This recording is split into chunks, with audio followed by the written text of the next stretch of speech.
Hey guys, welcome to my channel. My name is ReadingBear and I hope you are ready for some more stories. And today, we'll take a look at some new malicious compliance content. If you enjoyed my content, please don't forget to subscribe to my channel and post some bear emojis in the comment. And now, let's dive right into the stories. First one is titled, "Force Me to Come In with a Highly Infectious Disease to Sign Paperwork?" Okay.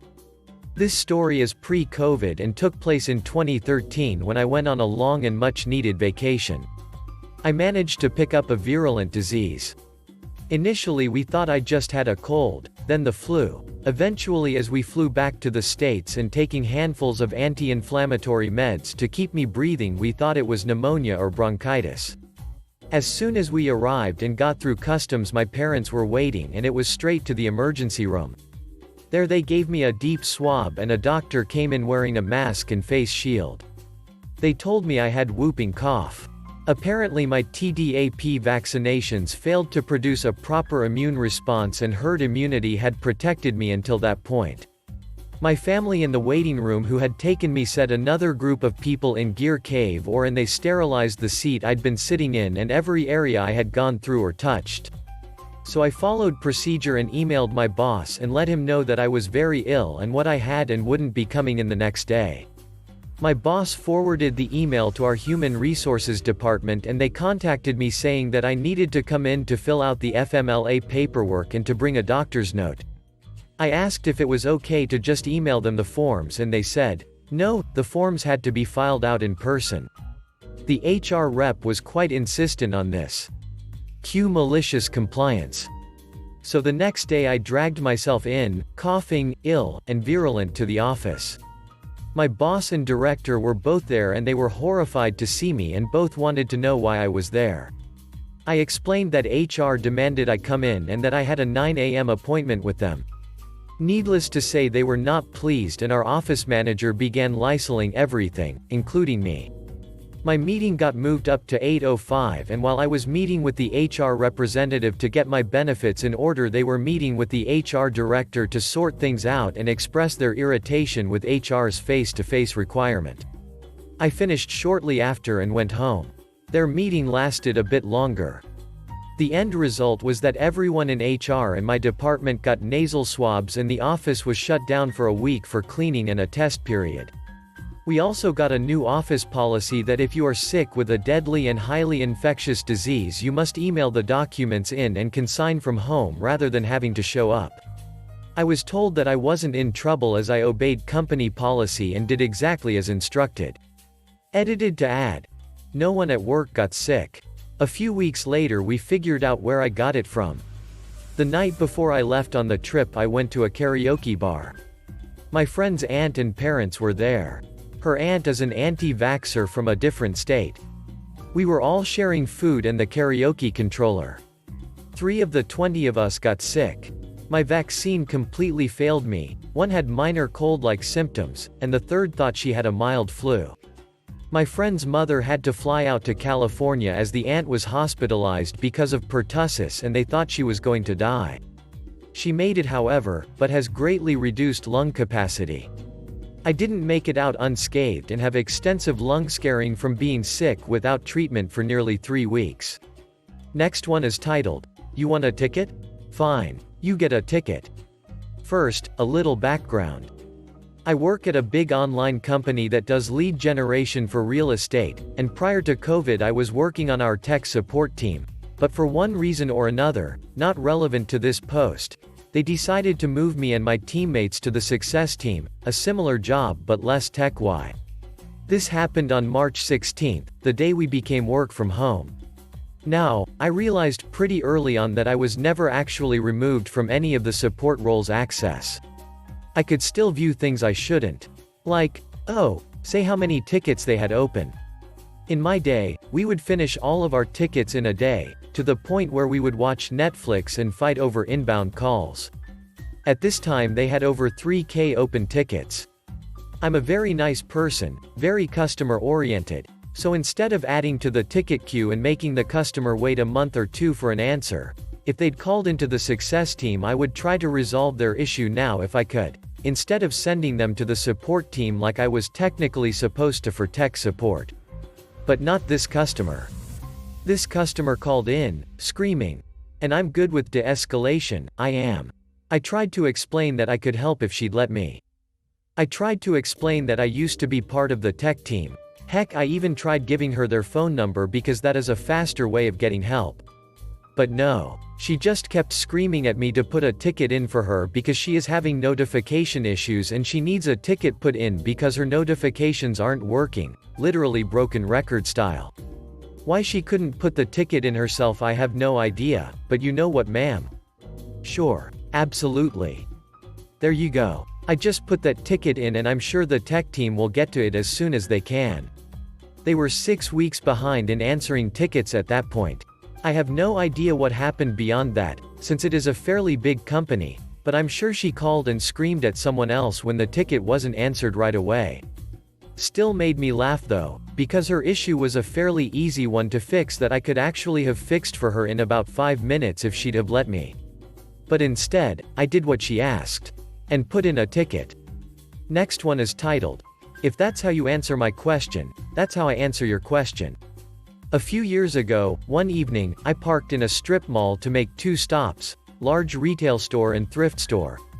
Bought one small item at the retail store, didn't want to waste a bag, and then walked over to thrift store, item in hand. They were closing in 5 minutes and a few people were lined up at the register. Not wanting to take any longer than necessary, I asked an employee tending to an aisle where items were. She responds, "Sir, we're closing." Okay, I'll find it myself. I find the section but didn't want any of them and so I head out the door. People were still lined up at the register, walking towards my car. About 30 seconds later a voice behind me yells, "Sir." I turn around and see the same employee standing just outside the thrift store. "Did you pay for that?" she continued, referring to the item I walked into the store with. "Ma'am, y'all are closing." I returned just as she had told me. I continued walking to my car and heard nothing further. Next one is titled, "Impractical Bonus Backfire." I just left a meeting with my company's higher-ups, and they are in full-blown panic mode. "I'm finding it hard to not let out a giant, I told you so." My company operates on a quarterly schedule, 4 quarters, each lasting 3 months. March ended the first quarter, April starts the second quarter. We just got the numbers for April's performance. As part of the perks, we offer a quarterly bonus, but you qualify monthly by meeting metrics for the month. To clarify, you can earn a bonus each month, but it's awarded at the end of each quarter as a lump sum. The metrics you have to meet are for additional, supplemental tasks in addition to our core function. So you do the extra work, you earn the extra pay, simple concept. The thing is, these additional services are options that our clients contractually buy into. So if we don't provide these additional services at a certain percentage, we have to refund our clients, which can easily reach into 7 figures. So back in February, our leadership team has a meeting to discuss how we are doing. We got the typical corporate we need to increase X and do more Y. A part of this is them wanting to increase usage of our supplemental products, never miss an opportunity to upsell nonsense. The suit's idea is to increase metrics for bonus, make the employees work harder. I argued that I know where my weak spots are. I can address them and increase performance through direct interaction and coaching. Not that we were failing at the current goal. The suits just want more for less. They ended up shutting me down. They don't want to devote additional time to coaching and training. No coaching allowed, no nothing, hands off. Hold the employees accountable. If they want bonus, they will make it happen. Fine, your boss. Hands off. So I did just that. I stopped all communication, programs and coaching regarding that specific metric. Any goals or communication about it comes direct from the suits. Everything else is business as usual. A few days later an email goes out from the suits, and the goal is increased 15%, which is a huge deal. Goal was previously 30%, they increased to 45%.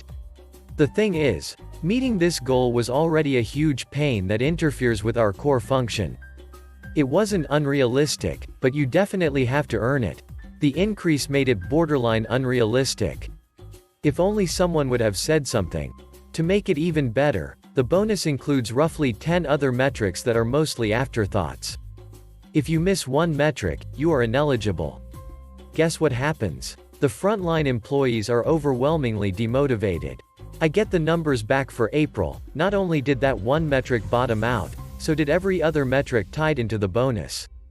Almost nothing was done the entire month other than our core function. I can't blame them. Why bust my back and put in the effort for no reason? The suits are furious because they know who is to blame, and they have 2 more months of this.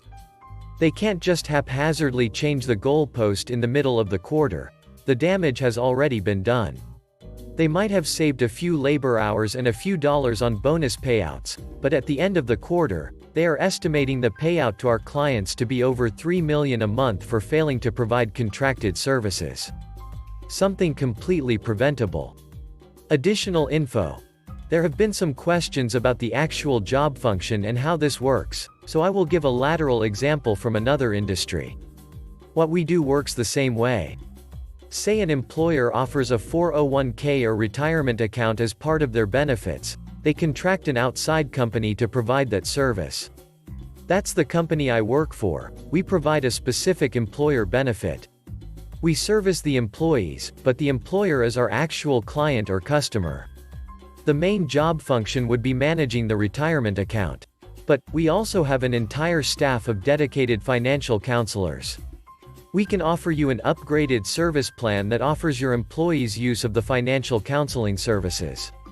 Where the extra metric comes in is from the account management team informing the employees about the counseling benefit and getting the employee connected to a financial counselor. This is all tracked and documented.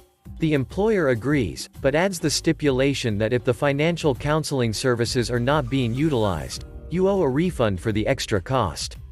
Next one is titled, "Stay until the end of my scheduled shift?" Fine. Back a few years ago, I was the main night shift manager at Kurger Bing. I had a very well-trained staff and my closing team, and I grew to have a hive mentality. After 8 p.m., everyone went home except the 2 closers, myself and one other lucky crew member. Our lobby closed at 11, and the drive-through closed at midnight. The 2 of us were scheduled until 1 a.m. Since my closer and I worked so well together, we were often clocked out and leaving by 12:10. The store was clean, coolers were stocked, equipment taken apart, cleaned, put back together, you name it, and we did it. The morning shift, including the GM and the AGM, often didn't want to do anything besides drink coffee and sit on their phones, so they would complain if they had to even lift a finger. Here's where it gets a bit rocky. My GM noticed that my closer and I were clocking out very early compared to other closers, so I was asked about it. I explained the situation on how well we work together and how everything gets done so quickly and efficiently. I also informed him that it was best on labor to do so, and oh boy, did they get on my ass about labor. I was told that we had to stay until 1 to make sure that everything is done for the openers, so all they had to do was turn equipment on and wait for customers. Alright, you got it. My closer and I, from then on out, finished our work anywhere between 12:10 to 12:15. What did we do when we were done? We sat in the lobby and watched cartoons. 5 nights a week. There was literally nothing more we could do, so we sat back and hung out. This continued for a month.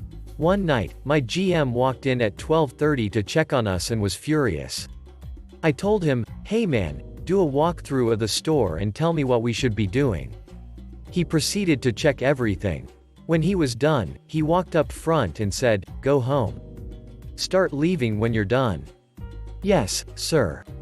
Next one is titled, "Go back home and shave." Okay.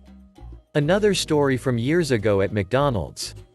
I turn up to my shift and am told a few minutes after clocking in that I don't look presentable. I worked kitchen and I was about 20 at the time, so after a couple of days of not shaving it could have been a 5 p.m. stub, at most. I'm told to go home and shave properly for my shift. I go. I lived 5 minutes away. I get in the shower, get a hot towel, shave carefully, I dry it off, put the hot towel on, apply the whole treatment, aftershave, lotion, etc. Make sure it's perfect. I turn up to work about an hour later. Where have you been? What took you so long? You told me to go back home and get a proper shave. I hope that's better. Quote. Next one is titled, Sure, I'll move your car. A few years ago, my sister and I were at our parents' house when I realized I needed to go to the bank to take care of something. Her car was blocking mine, so I asked her to move it. Her response was, Can't you do it? Annoyed, I said, Fine, took the keys, and left. I drove her car to the bank and back. When I gave her back her keys, she asked what took me so long. I said, Well, you told me to move the car. So I moved it to the bank, then back into the driveway. She wasn't amused, but she also never asked me to move her car again. Last one is titled, Always late to pick me up? Alright then, let's play by your rules. This story is about my dad, who I love more than anything, but he has a few big flaws, and one of them is being late. And I mean about an hour late every time I wanted him to pick me up when I was a teenager. I had to wait for an hour, sometimes two after high school was over because he said he would pick me up but didn't leave his house on time. He lived 1 hour and a half away from me, but somehow always managed to not get the timing right, and it always got me frustrated. I understood how late traffic could make him sometimes, but highways in this rural area are not constantly blocked, so I knew it was a mistake on his part all the time. So I decided to play by his rule of always being late, the night of my prom. More precisely, the next morning. I was having a nice after-prom party at a friend's house, but she told us that her parents absolutely needed us gone by 1 p.m. Not a minute later, or they would miss an event they were going to with their family. Here's how the phone call with my dad went. Me. Hi Dad, you'll come to pick me up tomorrow by 12 p.m., right? If you get late, my friend will miss her event. Dad. Don't worry. I will be here with your sister to pick you up by then. I smirk and enjoy the party.